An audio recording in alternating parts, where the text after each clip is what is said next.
यकीनन आदमी जिस जगह रहता है, जहाँ उसके दिन और रात गुजरते हैं, उनसे भी ज्यादा बेहतर तौर पर वाकिफ होता है। और जिस चीज, अच्छा हमारे यहाँ एक और भी दस्तूर, मोहब्बत हमेशा उससे की जाती है जिससे हम वाकिफ नहीं होते। और बाद में हमें ख्याल आता है कि ये तो गलत कर दी, चलिए अगली दफा से सही करेंगे। किसी सही और गलत में हम आज तक किसी चीज से मोहब्बत नहीं कर पाए सिवाय अपने नफ्स की आवाज के। उससे ज्यादा हम कुछ सुनते हैं, उससे ज्यादा हम कुछ देखते हैं। कराची के साथ मैं अब शिकायत कर रही हूँ आपसे और कराची वालों से। ये शहर पाकिस्तान का दिल था। हम जैसे लोग चल के आते थे यहाँ लड़कने के लिए। आपने इस शहर को आने वालों को भी खौफजदा कर दिया।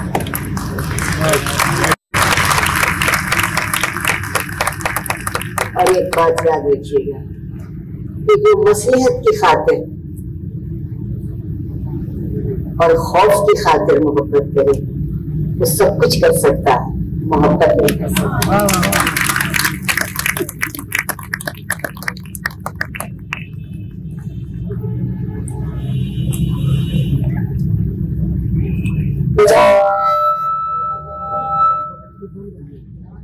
आप यकीन कर लीजिए कि जब मैं यहाँ से जाऊंगी बहरी होती हूँ।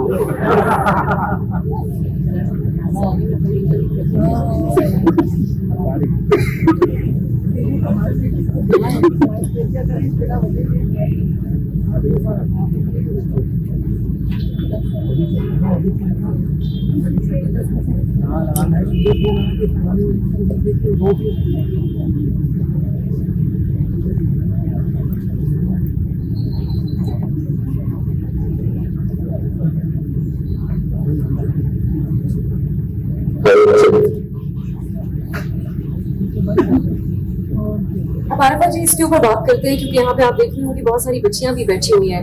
हमारे यहाँ एक अमूमी तासुर खास तौर पे लड़कियों को कि जब बड़ी हो रही होती है तो बताया जाता है कि अपने ख्यालात का इजहार ना करो। ऐसे ख्यालात को तो बिल्कुल इजहार ना करो जो लोगों को नागुज़ीर को, जो लोगों को नापसंद हो। सो आप के लिए क्या चीजें मुख्तलिफ थी जो आप ऐसे अंदाज में बात करती हैं कि कुछ बातें ऐसी होती हैं जो लोग नहीं सुनना चाहते, उसको भी बयान कर देती हैं, और कुछ बातें ऐसी हैं इस अंदाज में कह देती हैं कि वो नौजवान हमारे जो OA लेवल्स के तालिब इल्म हैं आज के दौर में, वो भी आपके मद्दाह हो चुके हैं। सो हमारे यहाँ जहाँ सियासतदान, सियासी जमातें, क्योंकि हमारे यहाँ बहुत बड़ी तादाद, बहुत बड़ी पॉपुलेशन है नौजवानों की, और उनके दिलों में घर करने की हर पे आजमा रहे हैं आजकल। मार्केटिंग हो, मीडिया हो, सभी की कोशिश होती है, लेकिन आप दो जुमले बोलती हैं और वो टिकटॉक पे भी और इंस्टाग्राम पे भी और सोशल मीडिया के ऊपर भी वायरल हो रहे होते हैं। सो आपके पास ऐसा क्या गुण है जो बाकी लोग भी जो है वो तलाश कर रहे हैं? इतना सच एक दफा में बोल रही है, बहुत शुक्रिया, ये बहुत बड़ी बात है। दूसरी बात है कि सियासतदान ने 1949 के बाद से सच नहीं बोला मेरे ख्याल कि कब से ये तमन्ना आपने कर ली कि सियासतदान सच बोलेगा। ये नामुमकिन की मुमकिनात कैसे हो? उसका सच तो एक लम्हा है, उसका सच एक लम्हा है। वो लम्हा जो उसे या इख्तिदार में रख ले या जो उसे इख्तिदार से बाहर कर ले।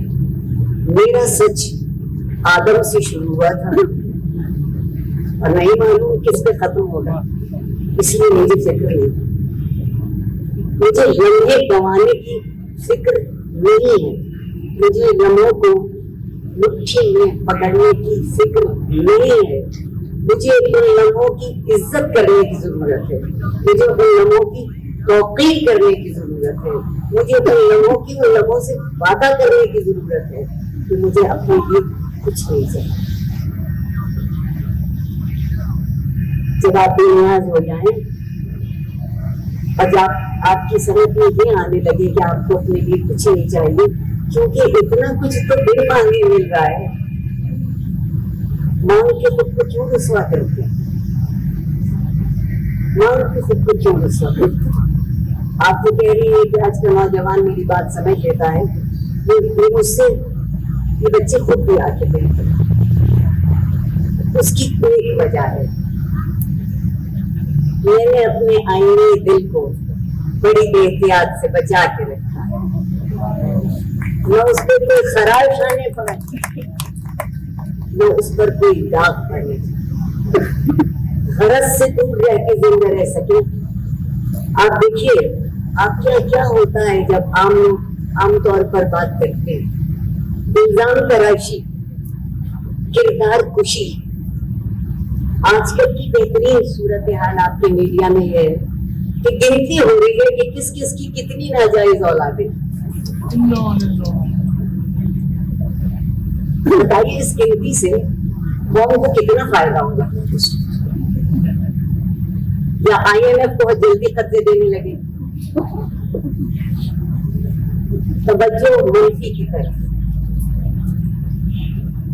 और एक बात जो मैं अक्सर कहती हूँ, आपसे भी कहूँ, हम एक दूसरे से वो सवाल पूछते हैं जो खुदा हमसे पूछे। अल्हम्दुलिल्लाह परवरदिगार के काम को आसान करके चले जाते हैं।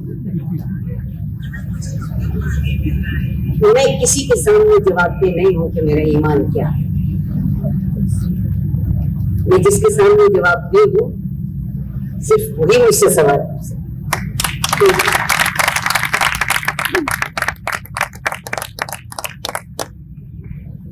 आप माशरे को खौफजदा करके खामोश तो करवा सकते, मगर आप माशरे को खौफजदा करके रास्ता बदलने पर मजबूर नहीं कर सकते, रास्ता बदलने पर मजबूर नहीं कर सकते। और हमारा जी चाहता है कि हर शख्स एक जबर की जिंदगी गुजारे। क्यों गुजारे? लड़कियों के लिए क्या बात है और लड़कों के लिए क्या बात है? हम समझते हैं हमने लड़कों को बहुत आजादी दे दी, आजादी नहीं दी, उन्हें बर्बाद कर दिया। हम समझते हैं हमने लड़कियों को आजादी नहीं दी, नहीं, उन्हें आजादी दी गुलामी के नाम पे। तो जितने गुलाम हो उतनी ही आजाद। दोनों लफ्जों के मानी बदल दिए हमने। इंसान आजाद होता है जब अपनी इज्जत कर सकता है खुद। इंसान आजाद होता है कि जब वो खुद अपनी इज्जत करता है तो दूसरे की इज्जत भी कर सकता है। जब अपनी ही कोई तौकीर ना हो तो ये कैसे सवाल पैदा होगा कि हम दूसरों की इज्जत करें।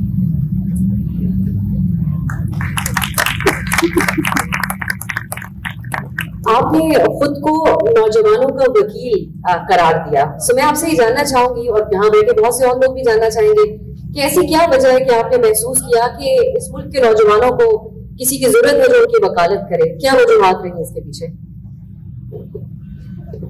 बहुत मजे का सवाल, बहुत मजे का सवाल है, खासतौर पर वकालत के हवाले से। अगर अभी यहाँ एक प्याली चाय गिर जाए तो कल सुबह सुप्रीम कोर्ट में 100 वकील खड़े होंगे उस चाय की प्याली का मुकदमा लेकर। कितनी बड़ी बात हो गई, एक चाय की प्याली दे दो। मैं क्यों वकील बनी? देखिए, इस्लामाबाद में अंग्रेजी का एक जुमला बहुत सालों से फैशन में है और मुझे अपनी गर्दन हथेली पे रख के फिरने का बहुत शौक है, तो मैं उस जुमले को आपके सामने दोहरा रही हूँ और अंग्रेजी से उर्दू में तर्जुमा कर दूंगी। You show me the face and I will show you the law.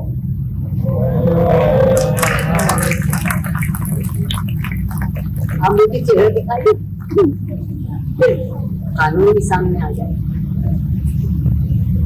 कोई 10 साल भी नहीं हुए होंगे तो लोगों ने कहना शुरू किया कि हुजूर बेवकूफ है, आपको कमाल है, आपको अच्छा वकील ढूंढते फिरते हैं, पैसे खर्च करना चाहते हैं। और कभी कभी रेडियो खतरे के लिए कई वकील चाहिए होते, तो हम आपको ये गुर बताए देते हैं, क्योंकि वकीलों को जाने दीजिए, एक जज कर लीजिए, मामला पार हो जाएगा।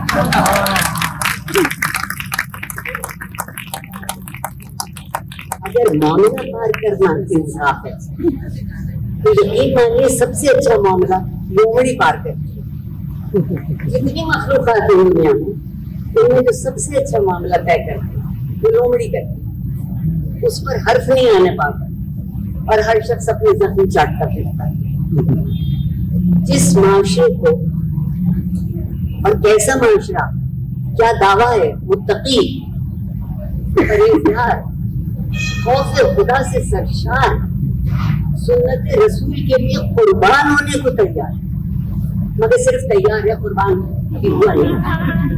सारी सुन्नत रसूल कुर्बान करती है मगर खुद तैयार खड़े। आप सोचिए, दुनिया को खरीदने के लिए आप दिन बेच रहे, क्या सौदा है, क्या सौदा है। दुनिया को दुनिया की दुकान पे बेचिए, दो चीज जाता है। दूसरी गुजारिश, खातों की बेचनी देंगे तो फिर हम बात शुरू करें।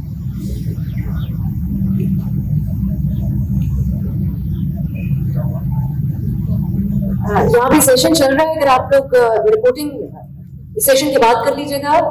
और मैं ये भी चाहूंगी आप लोग अगर बता सकें, आप लोगों को पीछे तक आरफा साहिबा की आवाज पहुंच रही है? अच्छा,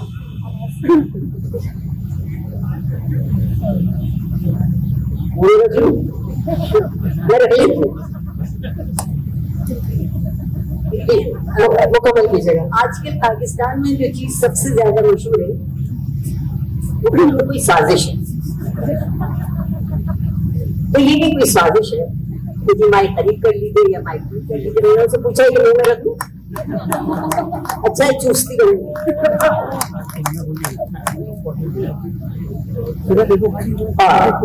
मीडिया यहाँ खड़ा है, हमारी और आपके दिल की आवाज जो कोई नहीं कर पाता वो ये कहते हैं, और उस वक्त कहते हैं कि कोई दूसरा बोल रहा हो।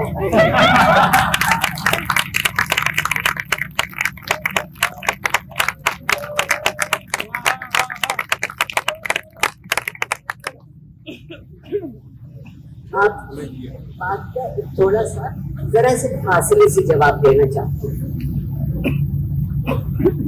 इस तहजीब की सबसे बड़ी जो कुव्वत थी, उस लफ्ज को हमने अपनी जिंदगी की लुगत से निकाल दिया। उसका नाम बर्दाश्त था। बात कहने की हिम्मत और बात सुनने की हिम्मत।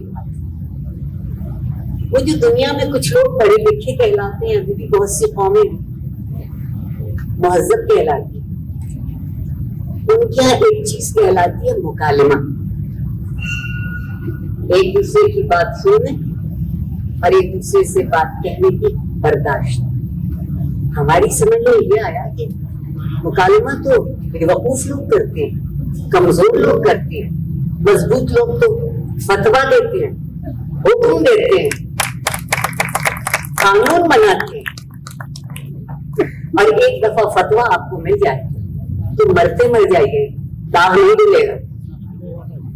चाहे कितनी औरतों के इश्तिहार लगा लीजिए उस साबिर के इश्तिहार में, जिससे फतवे का दाग धुल जाए, तो मुझे भी बताइएगा।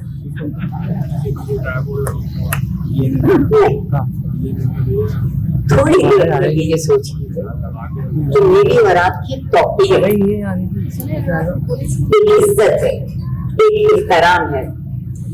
मेरे रब ने जितने मज़ाहिब हैं दुनिया के, या जितने फलसफे हैं, या जितने अक्लमंद लोग हैं, उन्होंने सिर्फ एक बात कही कि इंसान की तख्लीक का मतलब अखलाकी और तहजीबी हो जाना है। बस दीन अखलाकी और तहजीबी होने का नाम है। जनाबे मौलाना अब्दुल कवी शायद उनका नाम था, पाकिस्तान इस्लामिक आइडियोलॉजी काउंसिल के मेंबर भी थे। उन्होंने एक गरीब बच्ची की गुर्बत खरीदी और जब उसकी गुर्बत खरीद ली तो उसकी कीमत उसके भाई के खून से अदा करवा दी और खुद वैसे ही पाक साफ हो गए जैसे फरिश्ते होते, और हमने उसे कबूल किया खामोशी से। कसूरवार हम हैं। याद रखिए, मेरे ख्याल में खामोशी हर बात का जवाब नहीं होती। खामोशी सिर्फ अक्लमंद की बात का जवाब होती है, और जहां अक्ल रुखसत ले चुकी हो वहां खामोशी हो ही नहीं सकती। वहां तो हंगामा होगा, और उसी हंगामे में हम जिंदा हैं, हम मौजूद हैं। दूसरी बात, हमने ये सोच लिया है कि तहजीब इस बात का नाम है। आइए तशरीफ रखिए, चाय पीजिएगा या कुछ ठंडा नाम, खाना भी मौजूद है, तैयार है, जरा सा इंतजार करें। और अगर वो आपकी बात पर यकीन करके वो आने वाला आपके यहाँ ठहर जाए तो आप अंदर जाके दांत पीस पीस के ये कहते हैं कि ये कमबख्त कहां से आन मरे, इस वक्त तो हमें इनसे कोई बेहतर काम करना था। दोहरे पड़ की बहुत मामूली मिसाल, मुनाफिकत की बेहद मामूली मिसाल, जो एक ऐसा सच भी नहीं बोल सकते जिससे किसी को नुकसान न पहुंचता हो, तो वो सच कैसे बोलेंगे जिसमें सारा नुकसान उनकी गरज, उनकी तमन्नाओं को पहुंचता। और मैंने गलत लफ्ज इस्तेमाल कर दिया उन लोगों के लिए। वो तमन्ना करना तो जानते ही, तमन्ना तो इंतजार सिखाती है। गालिब का एक शेर सुना देती हूँ, समझ में किसी का नहीं आएगा, मगर फिर भी सुनाने में क्या है। नफस न अंजुमने आरज़ू से बाहर खींच, कोई एक सांस ऐसी मत लेना जो आरज़ू की अंजुमन से बाहर हो। आरज़ू की अंजुमन जिंदगी का इम्कान है। और दूसरा मिसरा है, बगैर पाकीज़ा मुत्तकी परहेज़गार लोगों के ज़हन और तबीयत को ठेस पहुंचाए, कभी कभी लफ्ज इस्तारे के तौर पर भी इस्तेमाल होते हैं। शराब अगर नहीं, इंतजार सागर खींच।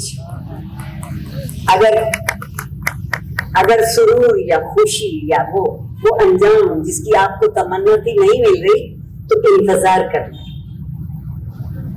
सागर खींचने के लिए सब्र चाहिए, इंतजार सागर खींच।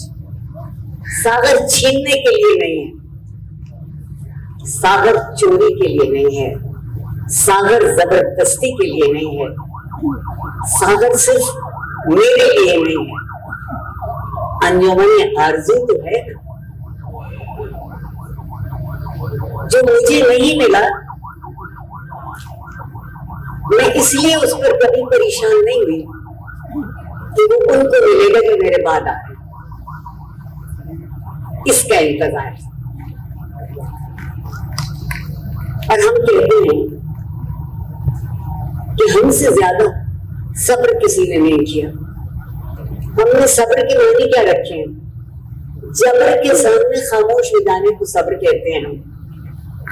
जबर के सामने खामोश हो जाना सब्र नहीं है, नहीं है, नहीं है। सब्र कहते हैं जब आपके एहसास में ये बात पेवस्त हो जाए कि हर बात का जवाब फौरी नहीं होता, इंतजार करना पड़ता है। तो चाहे जवाब अपने आप को देना हो या किसी दूसरे को देना, सब्र हमसे नहीं होता। सब्र हमसे इसलिए नहीं होता कि हम तो बड़े जलाली लोग हैं।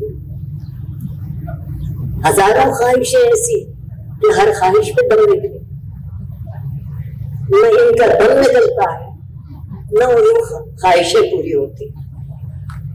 दोनों का कहीं आपस में वसल की सूरत नहीं है। और उस हिजर के किस्से में मेरा नौजवान मारा गया। मेरे महबूब जनरल जियाउल हक साहब जिन्हें मैं भूल नहीं सकती।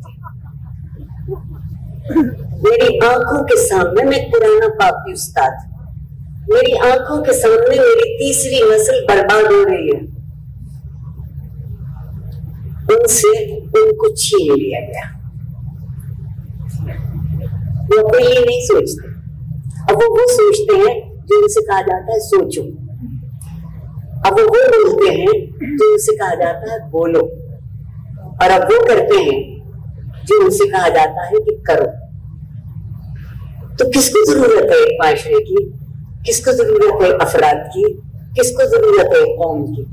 आपको तो एक मोहर चाहिए जो आमन्ना सदकना कहती रहे आपकी हर बात पर, और हम कहने को मौजूद है।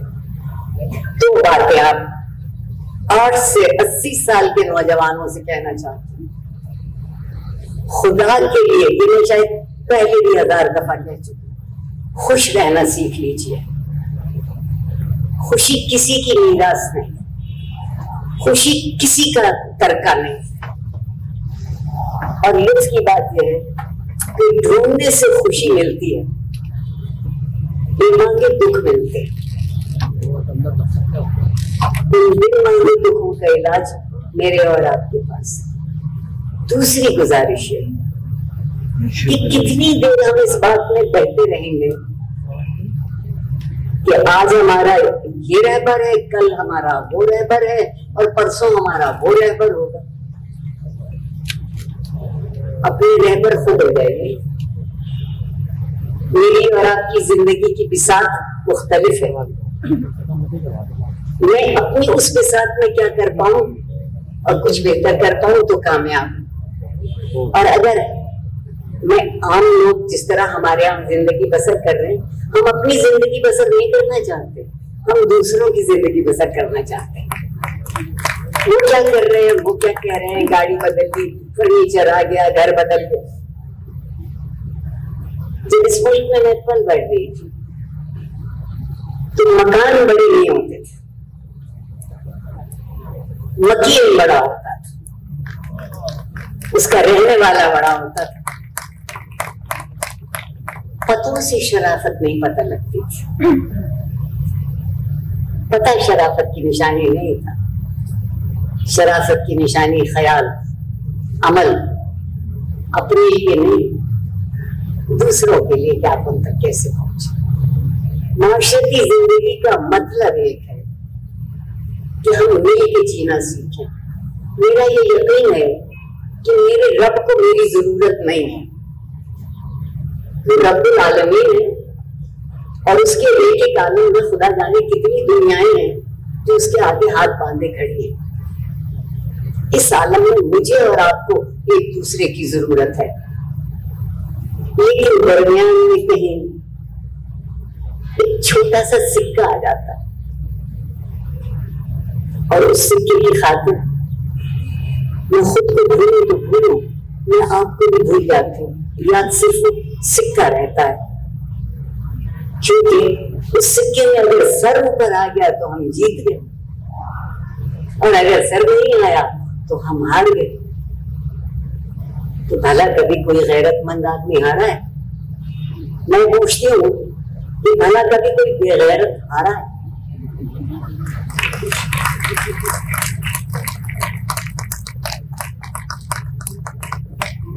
अहमद शाह साहब बड़ा जुल्म करते हैं क्योंकि 1 घंटे का सेशन होता है और वो कुछ ही देर बाद जब वक्त खत्म होने का वक्त थोड़ा कम रह जाता है तो मजबूर करते हैं सेशन खत्म करने के लिए। मैं आपसे बहुत सारी बातें जानना चाहती हूँ और मुझे यकीन है कि जो लोग यहाँ पर आपको सुनने के लिए बैठे हैं वो भी आपके ख्यालात के ऊपर सुनना चाहेंगे। ये उर्दू कॉन्फ्रेंस है और उर्दू, जैसा कि हमने पहले भी जिक्र किया, आपकी अव्वलीन मोहब्बत में से एक है। सो आपसे ये मैं जानना चाहूंगी कि जो अल्फाज हमारे यहाँ इखलाकियात की आपने बात की, तो उर्दू की जो ज़बान है उसके हवाले से भी हम देखते हैं कि एहतराम उसका काफी मौकों पर हमें कम होता हुआ नजर आता है। जैसा कि कुछ अल्फाज जिनके बहुत सिंपल से बानी है, बहुत आसान अल्फाज है, लेकिन उनको ज़ुबानी बना दिया गया है आज के दौर में। तो आप बिल्कुल मुनासिब सी बात कर रहे होते हैं लेकिन सुनने वाला उस पर हंस रहा होता है, खासकर नौजवान तबका। सो इसको आप कैसे देखती हैं? आप समझती हैं कि ये उर्दू जुबान के एहतराम का मामला है या किसी की भी मर्जी वो जैसे भी इन अल्फाज को इस्तेमाल करें, उसको जुबानी समझें, या ना समझें? पहली बात तो ये है कि जबान का क्या कसूर है। जबानें इस्तेमाल से जिंदा रहती हैं। जब जबानें इस्तेमाल करना छोड़ दी जाती है, वो लिखने में या पढ़ने में या बोलने में, तो वो जबानें खत्म हो जाती, मर जाती हैं। मैं बताना चाहूंगी कि मैं उर्दू से मुझे इसलिए मोहब्बत है कि उससे ज्यादा मिलनसार जबान पूरी दुनिया में कोई नहीं है। जिस जबान से मिलती है उसको अपने गले लगाती है, जो लफ्ज उसके अंदर जज्ब हो जाते हैं जज कर लेती है, जो देने के लिए होते हैं वो दे देती है। दुनिया की तीसरी बड़ी जबान है इस वक्त, तीसरी बड़ी जबान दुनिया की, जिसे हम, मैं लाहौर में खुदा फैज साहब की औलाद को सलामत रखे, उन्होंने एक इदारा बनाया, फैज घर वो उसको कहते हैं। और मैं वहां एक जमाने में लोगों के साथ जुल्म कर रही थी, गालिब पढ़ा रही थी, तो एक खातून मेरे पास आई और उन्होंने मुझसे कहा कि doctor Arfa, I can never tell you how much I love Ghalib. I love Ghalib, but I don't know Urdu. अब गालिब की खता हो गई तो उसने अंग्रेजी में शेर नहीं कहा। आप पाकिस्तान के पसमानदा से पसमानदा गांव में जाके खड़े हो जाइए और आपको प्यास लगी है मगर आपको वहां की जबान नहीं आती, आप सिर्फ ये कह दीजिए कि क्या थोड़ा सा पानी मिल जाएगा। अगर आप वहां से प्यासे वापस आए तो मुझे गोली मार दीजिएगा। वो समझता है यार, हम क्या जबान बोलते हैं, इतने सिंपल अल्फाज हैं, such easy thing, still we can't do it. हम उर्दू बोल रहे हैं। एक बात और याद रखिए, बहुत संजीदगी से कह रही हूं, उधार की जबान बोलने वाले ख्याल भी उधार कर रखते हैं, उनका अपना ख्याल भी नहीं है। उधार की जबान, उधार का ख्याल, और उधार की जिंदगी सूद की फिक्र में गुजरती है, असल से बेखबर, असल से बेखबर। हम कहते हैं कि हमें कौम चलिए माने नहीं थे, थोड़ी देर को मान लेने में क्या है। सुना है कि अगर कौम होती है तो उनकी कौमी जबान भी होती है। मुझ बेवकूफ ने यकीन कर लिया कि हम कौन हैं और ये हमारी कौमी जबान। कोई दूसरी कौम दुनिया में अपनी जबान बोलने से शर्माती नहीं, घबराती नहीं, परेशान नहीं होती।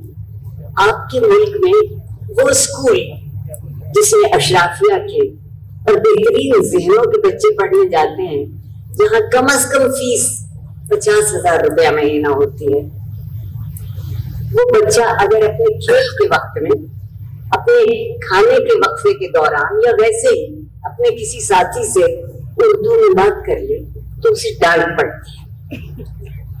जब वो दोबारा कर ले तो उसे जुर्माना होता है। तीसरी दफा हो तो माँ बाप बुला के ये जताया जाता है कि आप कैसे अहमक, कैसे बेवकूफ माँ बाप हैं कि अपने बच्चों से उर्दू बोलते हैं। मुझे बताइए कि जिस बच्चे को अपनी जबान के बोलने पर जिल्लत का सामना करना पड़ता हो तो वो कोई भी जबान गलत बोलेगा मगर बोलेगा।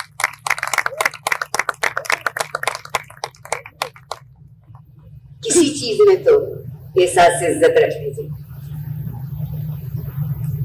मोहब्बत करते हैं कि उर्दू बहुत काम आती है। सब वो शेर ढूंढ ढूंढ के लाते हैं जिसमें सब मौजूद। मगर जब शादी कर लेते हैं तो फिर सिर्फ अंग्रेजी काम आती है। You are a bitch, silly, idiot। अंग्रेजी में गाली देके कलेजा ठंडा हो जाता। लेकिन इस गाली देने का भी आजकल आपके यहाँ रिवाज है सोशल मीडिया पे। मैं अक्सर अपने रब से पूछती हूँ कि मुझसे क्या गलती हुई जो मुझे इस अहद में जिंदा रखे हुए हैं कि मुझे ये जबान सुनना और ये जबान पढ़ना पड़ती है। जब अंग्रेजी में गालियां दे के कलेजा ठंडा नहीं होता तो उर्दू में इंतहाई शाइस्ता माँ बहन की गालियां लिखी जाती हैं। और हम कहते हैं कि हम तबीयतन शिद्दत पसंद लोग नहीं हैं, हम तो बहुत अमन पसंद लोग हैं। लेकिन जब एक दूसरे से रुखसत होते हैं और हमारी बात मुकम्मल नहीं हुई होती तो हम कहते हैं मुझे एक मिस कॉल मार देना। कोई हमें एक फोन कर नहीं सकता, एक मिस कॉल मार देना। मारने में शिद्दत है ये नहीं है, शायद होगी कभी, और हर शख्स ये कहता है। और आप फिर पूछते हैं कि हमें कोई शिद्दत पसंद क्यों? हमारे उलमाए किराम ने मर्दों के साथ तो बहुत एहसान कर दिया, पता नहीं हमें क्यों भूल गए। वहां से कदनाप लाए हैं हूरों का कि 130 फुट लंबी हूर होगी।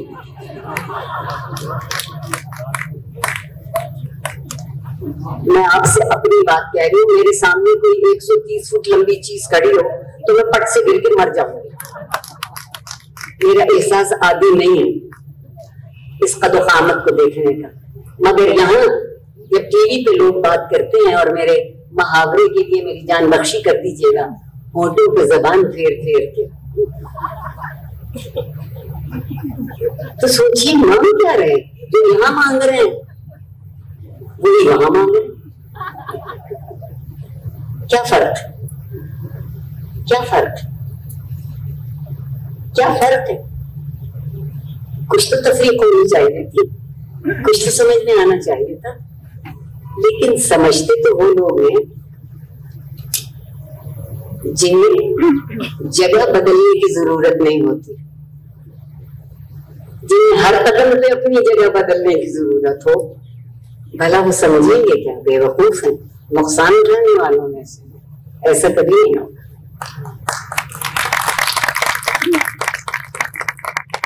हमारे यहाँ हमने देखा एक सोच पाई जाती है, कुछ लोगों को ये गुमान होता है कि अगर उनके पास एक फन हो जिसमें वो महारत रखते हो और बहुत सारे लोग उनकी उस सलाहियत की तारीफ भी करते हो, तो इससे मुराद ये ली जाती है कि हम शायद मुल्क भी चला सकते हैं।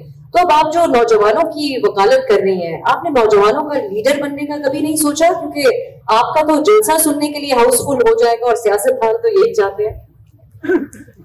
नौजवान अपना लीडर खुद है, उसके दरमियान लीडर है अगर उन्हें कोई पनपने दे।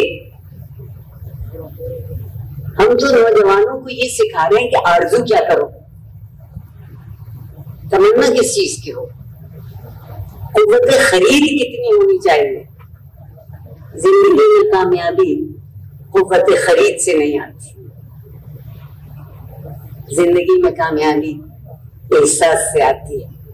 एहसास शऊर को जगाता है, शऊर आपको ये बताता है कि आप तन्हा नहीं हैं, कोई बिल्कुल आपके साथ लगा खड़ा है और उसकी जिम्मेदारी भी आप पर उतनी है जितनी आपकी जिम्मेदारी। मुझे ये बताइए कि ये जो आपने इतने लीडर पैदा किए, मुझे तो गिनती भी नहीं आती,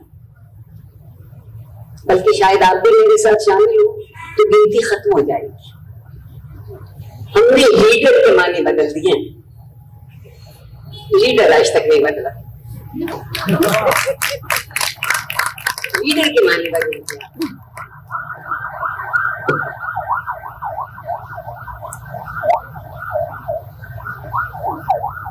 आप इन नौजवानों को एक दफा ये इजाजत दे दीजिए कि ये वो सोच ले जो सोचना चाहते हैं, ये वो कर ले जो करना चाहते हैं। जहां कहीं आप इन्हें लड़खड़ाते देखें, हाथ आगे बढ़ा दीजिएगा, सिर्फ थामने के लिए, सिर्फ थामने के लिए। और अब हम वो हाथ नहीं थामते। उस हाथ के थामने को जब तक मेरी नस्ल इस मुल्क में पल बढ़ रही थी, तालीम के साथ एक लफ्ज लाज़िम था, उसको हम तरबियत कहते थे। अब तालीम बेहिसाब, तरबियत सिफर सिफर। उस वक्त ये सोचा जाता था कि तालीम लफ्ज है, तालीम ख्याल है, तालीम नजरिया है, और तरबियत उसको अमली शक्ल देती है। अब हमें अमली शक्ल की जरूरत नहीं रही, क्योंकि हम उसी वक्त हासिल कर लेना चाहते हैं। आप आज सियासी पार्टी बदलिए, देखिएगा शाम को आपके बैंक अकाउंट की क्या सूरत हाल होगी, और हम इससे कभी नहीं घबराए। उसका हमारे पास बड़ा बाशऊर जवाब है। तो फिर क्या हुआ? हमने उन्हें अपनी वफादारी दे दी, उन्होंने हमारे लिए आसानियां पैदा कर दी। वाह, क्या जिंदगी का बाजार है कि वफा बिकने लगी।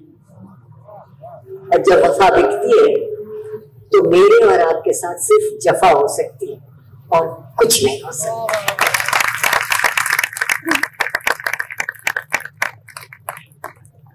जैसा कि आपने गुफ्तगू की, मैं ये जरूर चाहिए, मेरी जाती तौर पे भी बहुत दिलचस्पी है ये जानने में कि हमने मर्द हजरात को आमतौर पे ये देखा है कि उनका एक एका होता है मामलात में, वो एक दूसरे की तरफदारी भी करते हैं, और हाँ मामलात कैसे भी हो, लेकिन एक दूसरे की कई मरतबा हम उनको देखते हैं कि एक दूसरे के साथ खड़े होते हैं।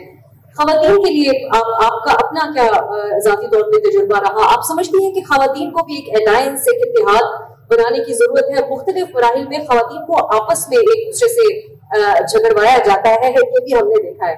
मेरा फौरी जवाब तो यह है कि ला हौला वला कुव्वत इल्ला बिल्लाह। और अगर सोचिए, मर्द औरतों से ज्यादा डरे हुए हैं, माफ कर दीजिएगा, क्योंकि उनकी जिंदगी घर के दरवाजे और सहन से बाहर ज्यादा गुजरती है। माशरा उनको खौफजदा करने के लिए बहुत तैयार है। वो अपने अफसर से डांट खा के आते हैं तो अपने घर के क्लर्क, अपनी बीवी, अपने बच्चों पर वो गुस्सा उतार देते हैं। कहीं ना मत समझिए कि वो एका किए हुए हैं, काश के इस माशरे को एका करना आता होता, काश के इस माशरे को ये पता होता कि जो हिम्मत और हौसला एक दूसरे का हाथ पकड़ के खड़े होने में है, वो हाथ झटक देने में नहीं है। हम हाथ झटकने के लिए तैयार रहते हैं, मैं नहीं मानती। और एक दूसरा पहले सवाल का ये है, मैंने कहा था हम खौफजदा लोग हैं, खौफजदा माशरे हैं। एक चीज इख्तियार और कुव्वत का भूत हम पे मुसल्लत है, और हमने ये सोचा है कि जितना आप दूसरों को जलील करेंगे उतने ही आप खुद इज्जतमाब हो जाएंगे। मैं गलत बात नहीं कह रही, टीवी खोल के बैठिएगा, आधा घंटा बर्दाश्त नहीं होगा।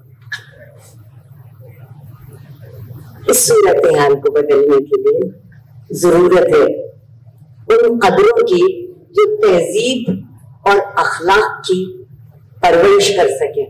देखिए, किसी मजहब में जिस्म को बुरा नहीं कहा, मेरा ये मादी वजूद भी इज्जत के काबिल है, तौकीर के काबिल है, हुर्मत के काबिल है। इसलिए नहीं है कि जो उसका जी चाहे दरीदा दहानी करे या दरीदा दस्ती और खुश होता रहे। नहीं, मैं नहीं मानूंगी कि औरतें अलग खड़ी हो जाएं और मर्द अलग खड़े हो जाएं। आप वो बात कह रही हैं जो मौलवी कहता है आपको, जो मौलवी आपसे सारा दिन कहता है, आप उसकी बात को आगे बढ़ा रही हैं। मैं मौलवी और आलिम में बहुत फर्क करती हूँ। आलिम वो बात करता है जो हमेशा हर वक्त के लिए होती है, और मौलवी वो बात करता है जो एक लम्हे को खुश कर देती है और कभी कभी वजीर भी बनवा देती है। तो आप खुश करने के लिए जी लीजिए। ये जो मैं किसी सूरत में जिंदगी में आज तक नहीं है जाना कि जो मर्द हैं वो कोई दूसरा वजूद रखते हैं और औरतें भी दूसरा वजूद रखती हैं। ताकत और इख्तियार ने ये सिखाया। आप देखिए, दूल्हा होने वाले दूल्हा की अम्मा होने वाली दुल्हन ढूंढने जाती हैं। होने वाले दूल्हा की अम्मा भी जनूबी एशिया की पैदावार है, होने वाले दुल्हन की अम्मा भी जनूबी एशिया की पैदावार है। पहला सवाल ये होता है कि रंग गोरा है।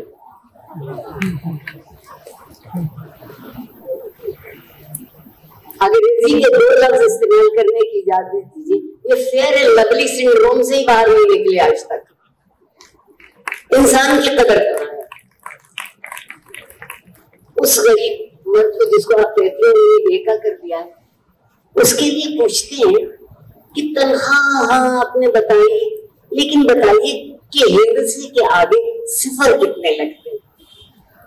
5 है, 6 है, 7 है। तो उनसे पूछे कि हुजूर हिंदसा हटा लीजिए तो सिर्फ सिफर ही रहता है। चॉकलेट तो उसे हिंदसी की है, बड़ा है ये छोटा। हम इज्जत के मानी से बेखबर हो गए और खास तौर पर जब हम मोहब्बत का दावा करते हैं तो उसमें इज्जत का कोई दखल नहीं। मोहब्बत में इज्जत कैसे? थप्पड़ क्यों मारा? मोहब्बत में मार दिया। गाली क्यों दी? मोहब्बत में दी। अगर बीवी कोई बात मोहब्बत में दोहरा दे तो फिर 3 हर्फ हाजिर है। ये कैसी मोहब्बत है? हम कहीं बहुत गड़बड़ाए हुए लोग हैं। मेरी आप सबसे हाथ बांध के गुजारिश है कि खुदा के लिए सियासतदानों को सियासत करने दीजिए। आइए मैं और आप मिलके अपनी जिंदगी को बेहतर करने की कोशिश करते हैं। खत्म। आप कीकर के पेड़ से ये तवक्को करें कि इस पर गुलाब उगेंगे, तो न कीकर की खता है न गुलाब की। खता मेरी और आपकी है कि हमारी तवक्को क्या। बहुत शुक्रिया। जाते एक और बात भी कह दीजिए, बहुत से लोग जानना चाहते होंगे कि जनरल ज़िया साहब कब तक आपके महबूब रहेंगे? और भी बहुत सी शख्सियात आई। नहीं, उनकी जूती की खाक को नहीं पहुंचा, अभी तक कोशिश अभी तक जारी है। कोशिश कम नहीं हुई है, कोशिश अभी तक जारी है। मगर वाह, मेरा आप लोगों से एक वादा है, ये मैं बहुत से लोगों से पहले भी कर चुकी हूँ कि मैं कयामत में अल्लाह के आगे हाथ बांध के खड़ी होंगी कि जो चाहिएगा मेरा हशर कीजिएगा। आपके हुक्म से मैं वहां बाहर थी, मैं यहाँ बाहर हूँ, मगर मेरे महबूब के लिए 2 मिनट की तकरीर है, वो सुन लीजिए बस। मुझे महशर है और मैं उन्हें महबूब क्यों? उर्दू गजल का महबूब हो, फारसी गजल का महबूब हो, अरबी में गजल बाद में आई मगर कसीदे की इब्तिदा की तशबीह उसमें महबूब का जिक्र हो। यकीन नहीं, क्या कमाल का महबूब है कि जो बाल बराबर किसी जबान, किसी तहजीब, किसी अदब में उसमें कमी आई हो। क्या महबूब की सिफात है? जो कहता है वो करता नहीं, जो करता है वो कभी कहता नहीं। वफा उसको नहीं मालूम किसे कहते हैं। वसल को हिजर जानता है, हिजर को वसल जानता है, ये फर्क भी उसे नहीं मालूम। और फिर ये कहता है कि जिसे मैं छू लूं वो पारस हो जाए। हुआ कोई दूसरा जनरल ज़िया? अल्लाह मियां बनाना भूल गए, सांचा तोड़ दिया। कोशिश में लोग शिद्दत से मुब्तला है, शिद्दत से मुब्तला है। बड़ा चालाक आदमी था, और जो उसकी चालाकी मेरी समझ में आई है, बहुत मामूली तालिब इल्म जिंदगी की। देखिए, उनसे पहले के हुक्मरान ये समझते रहे कि जितना वोट बैंक है वो जमींदार के हाथों में है। जिसके पास जमीन है उसके पास राय की ताकत भी है। मेरे महबूब जनरल ज़िया पहले भाई दिल्ली समझे कि नादानों को यही नहीं पता कि वोट किसको पास है। ये तो सिर्फ उतने वोट रखता है ना जितनी इसकी जमीन पर काम करने वाले। आप मुल्ला तो देखिए, मस्जिद, मदरसा, खानकाह, बारगाह, जियारतगाहें, चेहलम, सोयम, निकाह, खतने, अकीके, कोई बात पती है जहां उनका वोट मौजूद नहीं है। कैसी चालाकी से मुट्ठी में किया है आपको, और किस भोलपन से हम सब मुट्ठी में आए। और काफी हद तक उसी के नताइज आज तक भुगत रहे हैं। अब मैं चिट्ठी आती हुई देख रही हूँ ये सेशन क्लोज करने के लिए, तो बहुत शुक्रिया आपका आरफा साहिबा। ये मैं जरूर यहाँ पर कहना चाहूंगी कि लोगों के पास बहुत शऊर होता है, बहुत सारे उनके जिंदगी के तजुर्बात होते हैं, लेकिन बहुत कम ऐसे लोग होते हैं जो तजुर्बात को दूसरों के साथ, खासतौर पे नई नस्ल के साथ शेयर करते हैं। इसलिए ये सेशन आज आरफा साहिबा को सेलिब्रेट करने के लिए, इनकी पर्सनैलिटी के हवाले से, जश्न मनाने के हवाले से था। आप सब ने इसमें शिरकत की और इसको चार चांद लगा दिया। आप सबका बहुत शुक्रिया। आरफा साहिबा आपका बहुत। मैं अपनी ममनूनियत का इजहार पहले भी कर चुकी, अब भी करूंगी। एक आम पैदल इंसान हूँ दुनिया का, जिसे दुनिया में बहुत अच्छी लगती है। मैं बिल्कुल नेक नहीं हूँ तो मुझे दुनिया बुरी लगती है। मुझे जिंदगी भी बहुत अच्छी लगती है। जिंदगी के माने दुनिया से पैदा है, दुनिया के माने जिंदगी से पैदा है। दोनों की इज्जत कर लेना चाहिए। एक मामूली पुराना पापी उस्ताद जिसकी समझ में ये आया कि जो बात समझ में आए, सही हो या गलत, लोगों को शरीक कर लेना, वो उसको छान के देख लेंगे। जो अच्छा होगा शायद मानिए, जो बुरा होगा तुम्हें समझा देंगे कि ऐसा मत करना। मैं आप सबकी बहुत